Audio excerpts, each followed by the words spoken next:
কোটি কর্মসংস্থানের ব্যবস্থা করবে বিএনপির ভারপ্রাপ্ত চেয়ারম্যান দেশনায়ক তারেক রহমান। প্রত্যেক ঘরে ঘরে হেলথ কার্ড দেওয়া হবে, স্বাস্থ্য কার্ড। 31 দফা জাতির সামনে আমাদের ভারপ্রাপ্ত চেয়ারম্যান দেশনায়ক তারেক রহমান উপস্থাপন করেছেন।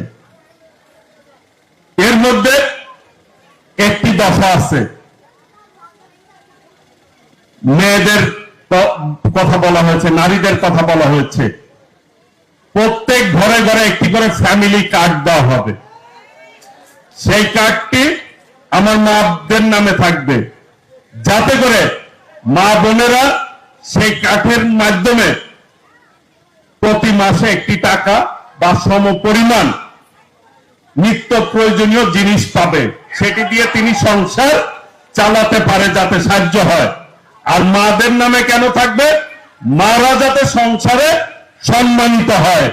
নারীর সম্মান বৃদ্ধির জন্য ফ্যামিলি কার্ডের ব্যবস্থা করবে দেশনায়ক তারেক রহমান। আদর্শের জনক শহীদ রাষ্ট্রপতি জিয়াউর রহমান জনগণের স্বার্থে সমস্ত কাজ করেছেন উনি। এই যে খাল খনন কর্মসূচি, মুরব্বীরা ভালো বলতে পারবে, যদি আজকে সারা বাংলাদেশের শহীদ রাষ্ট্রপতি জিয়াউর রহমানের খাল কাটা কর্মসূচি ঠিকভাবে চালু থাকতো, তাহলে কিন্তু অতি বন্যায় আমরা ডুবতাম না, আর অতি খরায় ফসল নষ্ট হইতো না, হয়তো পানির অভাব হইতো না। এই যে এখন খাওয়ার জন্য সঠিকভাবে পানি পাওয়া যায় না, বিশুদ্ধ পানি পাওয়া যায় না। সেই জন্য আমাদের ভারপ্রাপ্ত চেয়ারম্যান দেশনায়ক তারেক রহমান বলেছে, আগামী দিনে যদি বিএনপি ক্ষমতা আসে, ইনশাল্লাহ এই শহীদ রাষ্ট্রপতি জিয়াউর রহমানের খাল কাটা কর্মসূচি পুনরায় চালু করা হবে। আর এই যে বেকার ভাইয়েরা আছেন, যুবক ভাইয়েরা আছেন, বেকারের খুবই সমস্যা বাংলাদেশে। সবচেয়ে বড় সমস্যা কি? বেকারত্ব সমস্যা। শিক্ষিত লোক চাকরি ঠিকভাবে পায় না।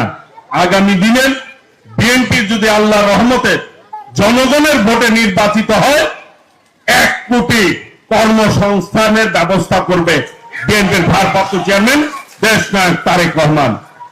আরেকটা বিষয়, এই যে স্বাস্থ্য ব্যবস্থা কিন্তু খুব খারাপ অবস্থা বাংলাদেশে, তাই না? ঠিকভাবে মানুষ পায় না, স্বাস্থ্য সেবা পায় না, চিকিৎসা পায় না।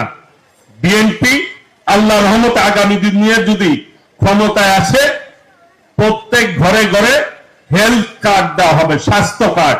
সেই কার্ডটির মাধ্যমে তিনি তার স্বাস্থ্য সেবা পাবে।